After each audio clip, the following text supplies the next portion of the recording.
Welcome back to the Shepherd's Pie, a slice of hope to raise faithful kids. I'm Antony Kolenc, lawyer, homeschooling columnist, and author of the Harwood Mysteries medieval series for teens and tweens. Quick news on that. I was very happy over the summer to hear that Book 3, The Fire of Eden, won first place in the Association of Catholic Publishers Excellence in Publishing Awards for teen books. And Book 4, by the way, is now available for pre-order. On today's show, we're going to be discussing the psychological pros and cons of media consumption in our kids with child psychologist and author Jacqueline Brown.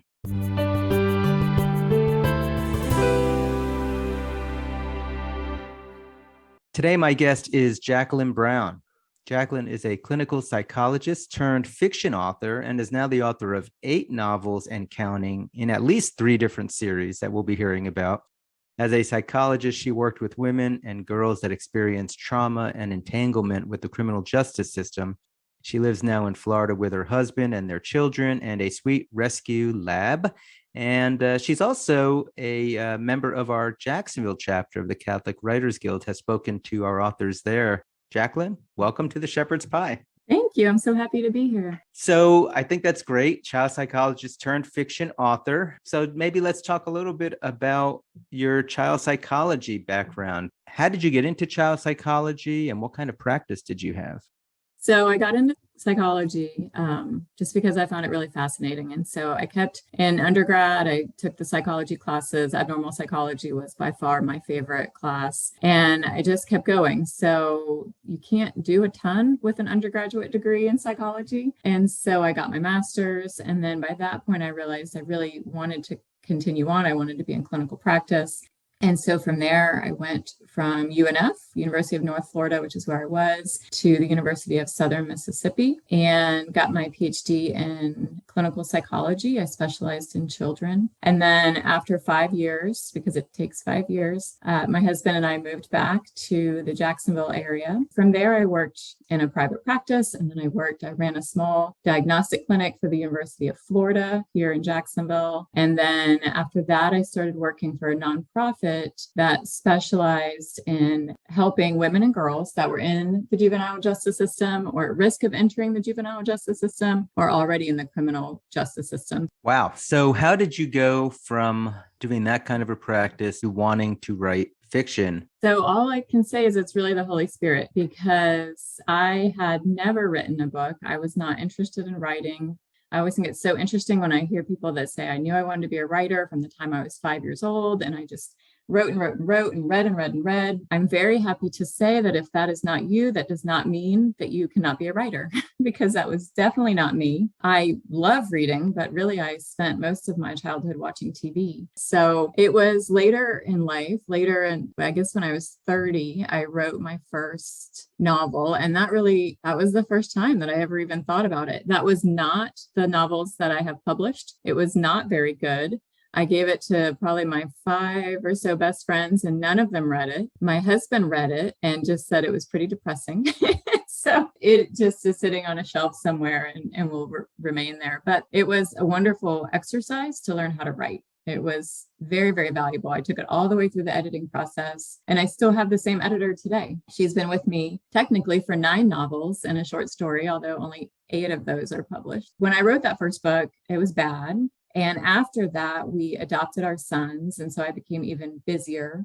I had 2 little toddlers. I had a nonprofit that I loved working for. And then Jonah and Bria, who are my main characters in the Light series, popped into my head. And I shoved them out and just kept on with my daily life. And they just kept popping back and popping back and popping back. And I tell people that I felt like I either needed to write about them or go to therapy, because they were so prevalent in my mind. They were sort of like forcing themselves to be focused on. After a lot of conversations with God and me reminding him that I was not a good writer, that I was actually a psychologist, maybe he could use me in that way because I have a doctorate that I'd like to use. And finally, I just gave in. And so it was during Lent of 2015 that I finally just said, fine, I'm going to write this book. And so for about 2 months, I suffered from just really intense, like, I can't do this. There's no way I can do this. And I'd write a little bit and I'd put it down. And then finally about May, I just gave in and I just wrote the book, and it was done by Thanksgiving. That's a great story. And frankly, it's not unique, right? In the sense that all of us as writers have terrible books that are sitting in a drawer somewhere. It is that process of writing. It is, and it's different. Like, you're a professional. Was your story and these characters and your story something that flowed out of the work you were doing in dealing with teens? I very much wanted to reach them. So I was motivated. What I realized as a psychologist working with this population that had suffered like such extreme trauma and just such generally awful things, that I would never run short of clients. This was constantly happening. And as our culture was sort of getting more sexualized or more aggressive, then there was more and more and more work for me as a psychologist. And so part of my motivation was to try to reach people earlier so that it wasn't when they were coming in after something bad had happened, but perhaps if we could reach people a little bit earlier. My ultimate goal is to sort of change the culture, to help us all focus on the beauty and the good. Part of what I do that in writing is I focus on the dark too. So there's this darkness, there's this light, there's this beauty, there's this evil. And so it's really important for me to show both, but then to give that to the girls I worked with, to give an alternative, because so many of them didn't even know their own value, didn't know how loved they were, didn't know that even though shame has happened, they can start over and have a beautiful life. And then as the books continued, I did focus on things like domestic violence. All of my books, I should say, I think deal with some pretty heavy topics, but I think I do it very gingerly. There's never anything particularly graphic. There's no cursing. There's squeaky clean reads, but they do deal with some heavy topics. Like in the second book of the Light series, Through the Ashes, domestic violence is touched upon and human trafficking is touched upon. I talk a lot about issues like abortion. I bring up issues like, how do we treat people with different abilities and are they valued? And so in this world that I wrote about, this post-apocalyptic world where the US has sort of been plunged back to a time without electricity, which would really kind of take away a lot of our laws and things like that as well, because our government would sort of fall. And so who's there to protect these people? And so it's my characters. My characters go and they are living in a world of darkness, but in a beautiful way. It's interesting is you were talking about how the girls you were working with, it sounds like your business was booming as sexualization of our teenagers becomes more and more prevalent. And of course, that's coming through media. And it sounds like you were trying to almost fight fire, with your own media consumption. So maybe let's segue that a little bit. And what is it that you're seeing in our media today for our youth that even as a psychologist you've experienced is having a negative impact on our youth, especially our teenagers? So, I mean, I think there is good and bad in social media in particular, which is where I think when most people say media, especially these days, they tend to think social media.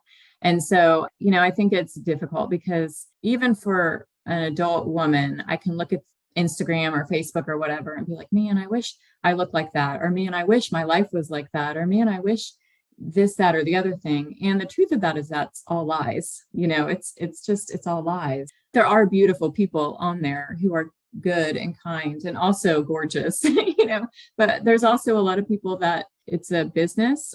So our kids, if that's affecting me as an adult woman who's decently grounded in life, I can't imagine being a 14-year-old girl right now or a 14-year-old boy right now. So that's a little scary, but it's the world that they live in. And so I am trying to fight fire with fire. I don't think the Christian answer to this is to step away. I don't think we're supposed to just build an enclave and not leave it. We're supposed to evangelize to the culture. We're supposed to be there. We're supposed to be in every media form that exists. And so we should be in books and TV and movies and Instagram. And we can't just pretend like it's okay and step out of it. There is great hope. I think there's people doing amazing things in social media from an evangelization perspective. There's podcasts like yours. There's so many wonderful opportunities. There's becoming more and more movies. There's becoming more and more TV shows. There's becoming networks that recognize, like, we want to just uphold general traditional family values or Christian values, and they're succeeding. And so I think that we are the majority. We're just not very bold about it. And so through my books, my hope is that it is a tool of cultural evangelization. So this idea of, let's not focus so much on what's wrong with media. Let's try to just do it better. Let's compete in the same way. Let's write really good, compelling stories that anybody is going to love, but at the same time show the good, the true, and the beautiful of the Christian faith. And my characters in the Light series, some of them are my narrator's an atheist. I have very strong Protestant characters, and then I have very strong Catholic characters. My newest book, Altered, that I just released, there's no overt Christianity in it at all. I tried to do kind of like a J.R.R. Tolkien kind of thing. I tried to be like, okay, this is a completely religious book, and there's no mention of religion in it. What is it about, like, even just from a psychological aspect, what is it about the consumption of video or stories that we're seeing and hearing, whether it's on YouTube or in the movie theater? Does it impact kids any differently than it impacts adults, or is it because of their age that it's so important for us to know about this? Psychologically, where do we stand on that? Well, so clearly they're younger, so their brain is still developing. Their sense of themselves is still developing. Their sense of the world is still developing. And that is all, as adults, all those things are still happening for us too. Like, our sense of self is always developing. Our sense of the world is always developing and changing. But when you are dealing with a young child, they don't have a basis for what the world really is. If their whole world is social media, they've lost the basis of sort of reality. Whereas as adults, none of us who are, I guess, older than 30 were raised with any sort of social media influences, and perhaps even 25. Facebook existed, I think, when I was in college, which was over 20 years ago, but it wasn't mainstream. I certainly didn't have it. I didn't, so social media didn't impact my sense of self, whereas it is impacting kids and young adults. And beyond that, it's not just social media, it's the stories that we consume. They alter how we see ourselves. They alter how we see the world. And so we just have to be very careful about what we consume, because that is going to shape us. You can think about when you have watched a TV series, kind of binged on it on Netflix or something like that. Well, I find myself replaying those scenes in my head. Well, if those aren't scenes that need to be replayed in my head, that's going to be problematic. Again, if I'm younger and more impressionable and don't have a good grounding in what reality is and what really happens in real life, I might come to believe that that's actually real, that that's how people should treat each other, that that's how men and women should interact. And so it's really just the main issue is that they are younger. They have less of a grounding in who they are and who the world is. But also, these platforms are designed to be very addictive. They're designed to keep you engaged. Again, we know that as psychologists, we know that just as human beings, but I don't know that a lot of younger people know that. They just keep kind of scrolling through the reels or the stories or the feeds. It sucks up a lot of their time. And so not only is it sort of shaping who they are potentially in a negative way or potentially in a positive way, it just depends on what they're consuming. It's also keeping them from doing something else. So it is definitely, and all the research does show that we are raising very anxious kids. We are raising very depressed kids. COVID did not help with any of that, but we were already on that trajectory. So we have to ask ourselves, why? What is different? And people have pointed to like a huge shift in the culture when TV kind of came into the home. So now we've taken TV and we've sort of made it into steroids, like by 1,000 million %. And now it's in our hands all the time. And it's, I've heard stories of my great grandmother who would get so upset when they would censor Elvis Presley from the waist down. They wouldn't show him apparently because he would move too much. And so I can't imagine what would be thought of today, just when you're trying to scroll through an Instagram feed, that you're not looking for anything inappropriate, but there it is. And yet here we are, you and I and many others who care about kids. writing more things for them to consume.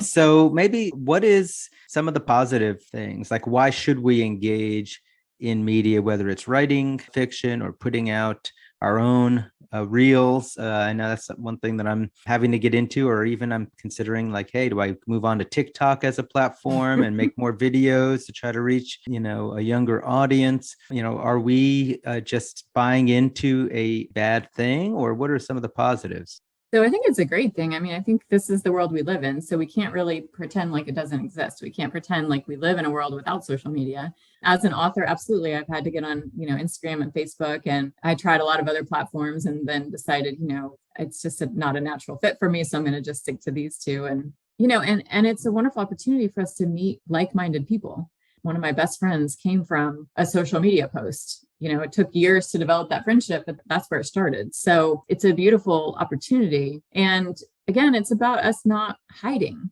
We have to be in the culture. So there's a quote, it's basically like, if the Lord does not specifically call you to kind of live in a hermitage by yourself, then you're supposed to be out in the world.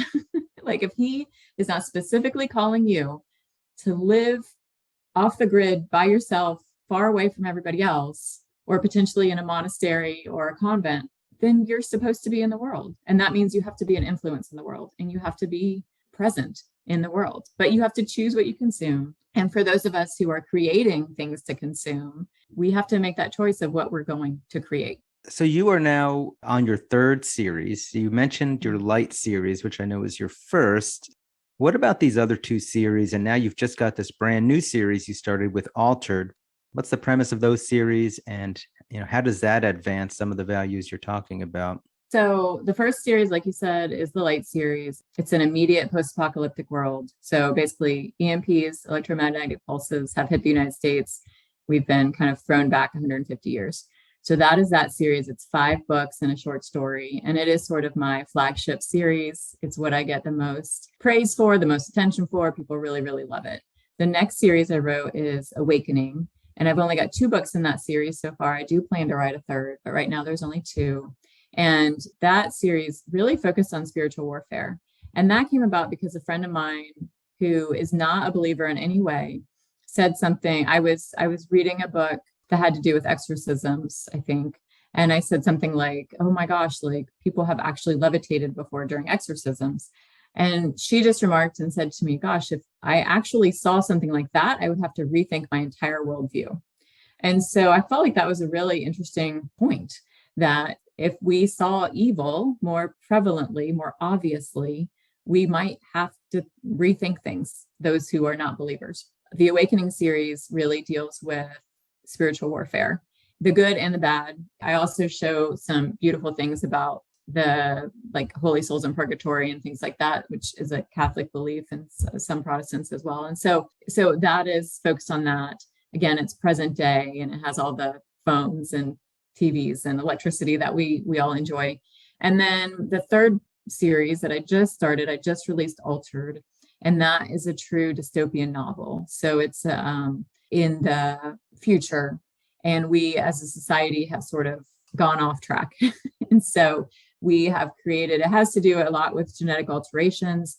It has to do with what are we going to do as a society with all of the frozen embryos we have from IVF currently. And so one of the things that is being worked on currently is, I call them gestation machines in my novel, but that's, I've also heard of them as artificial wombs. But basically it's where you can take an embryo and you can put it in a machine and grow a person. And so that exists already, I think, for sheep. So we're really not that far off. And so it turned into, well, who would those people be? Would they be people? Would they be slaves? Would they be? So in this book, they're slaves. And I just felt like it was really something I wanted to write about. And so there you go. Very timely topic, for Yeah. certain. Let's say that we are working with parents, teachers, youth ministers, and they are concerned about types of media that are being consumed by our youth. What do they absolutely need to know about the good and the bad of the media that you would want to make sure that they understood to help them deal with the kids in their lives? So I think that they need to be engaged. And what I mean by that is I think often, because I focus so much on books, right? So often parents are like, oh, it's great they're reading, but they don't understand what they are reading. Like the parents aren't aware of the values that their kids are reading about. And so whatever your values are as a parent, as a youth minister, as a pastor, as whatever, you have to make sure that your kids are absorbing those same values. So if you have totally different values than me, fine. But then you probably don't want your kids reading the same books I want my kids reading. Like you probably want them reading different books. And so as a parent, what I have learned, because I have a 12-year-old and a 10-year-old, so we're no longer in the safe zone of books. Like I have to be very aware. I have to be very engaged. I think, again, often families, parents, grandparents just are buying books, like whatever those books might be at Barnes and Noble, at whatever, to just get their kid to read. And reading is really important, but reading fiction or even nonfiction that supports your values as a family or as a church is even more important. Like you don't want your kid reading something that is going to contradict everything you've been trying to teach him or her for the last 10 years. So, and we're in that stage now. So like big mainstream publishers are no longer publishing books currently that fit with my values as a parent. So I'm having to just be extremely engaged. So one of the things that really helps me is audiobooks, because I can listen to at least parts of the books. My kids are voracious readers. And I am, as much as I love to read, I'm a very slow reader and I'm a very busy woman.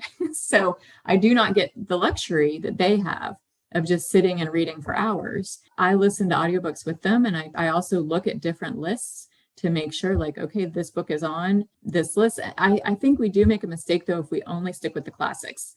We cannot only stick with the classics. We have to bring in contemporary works into our kids' worlds, because that's going to speak more clearly to them. Your books, I love. My kids love them. The Harwood mysteries, they're great.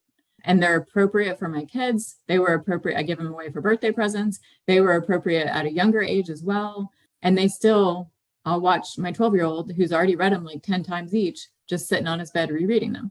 So, and if you think about, so if that's his behavior, he's really absorbing those messages. He's rereading. So I just need to really be engaged as a parent and make sure that he's rereading the stuff I want him to read. With other media forms, I think it's easier, like TV. We have 2 TVs in our house and they're both in very common areas, definitely not in bedrooms. And that was a rule for me growing up as well. There's no TV in my bedroom.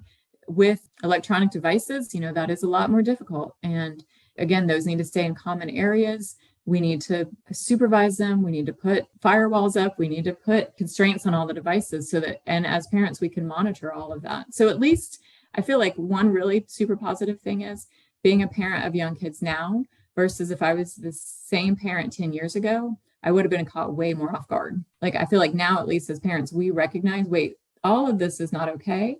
And we need to protect our kids. And now there's tools to do it. Whereas 10 years ago, I felt like it was a free for all. Definitely. And I would be remiss if I didn't plug a website that I often plug, and that's catholicteenbooks.com, because there's a bunch of Catholic authors, including me. But Jacqueline, you need to get on there. There's a bunch of authors that are writing the types of things that you're talking about for kids, and a lot of parents, and they don't have to be Catholic, because most of it is consumable by any Christian or mainstream audience too. But anybody who values Christian values, and that's a website that has a lot of that available for the younger kids, middle school and high school especially, which is a good segue into our entertainment segment.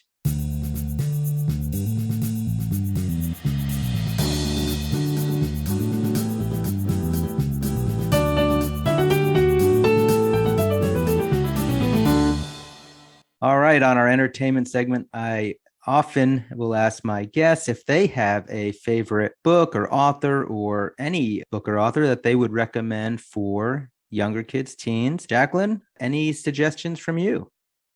Yes, we love the Green Ember series by S.D. Smith. And I wish I was friends with this man, because I want to be friends with him, but I haven't even reached out to him. I need to reach out to him. So the Green Ember series is great for, I think we started listening to it. It is all on audiobook as well. And it's all on audiobook through your public library. So it was totally free for us to listen to, which I loved. And we spent last summer, every time we were in the car, listening to the Green Ember series. So at that time, I had a 9-year-old and an 11-year-old. They both loved it. It is basically Lord of the Rings with bunny rabbits. So it's great. It is wonderful. But it's also, because I say Lord of the Rings, it is very covertly Christian, but nothing overt in it. So again, that's a gift I have given to lots of people because it's just a great children's book. So I would say probably 8 and up is good. Maybe 9 and up. There is a little bit of scary stuff in it, but it's a great, great series. And how many books are in the series? He just released one. There's 8 or 9, 4 like big main books. And then I think there's 5 sort of smaller novellas, maybe. The Lord of the Rings with bunny rabbits. I actually am not familiar with this series, but it's really good. So literally it's bunnies that have to fight good and evil in their bunny world. Yeah. So there's sounds bunnies, awesome. And they have to fight wolves, and they have to fight birds of prey. And, there's just these little bitty bunnies fighting these giant wolves and these giant falcons. And you're just like, oh gosh, but it's beautiful writing. He is a beautiful writer. Well, I'm sold. My husband loved it too. Like we all love the series. It's great. Excellent. All right. As we wrap up the interview, then, what if people want to find out more about you or how to get your different series? What would you prefer them to do to get a hold of your materials? So the easiest way is to go to my website, which is Jacqueline-Brown.com.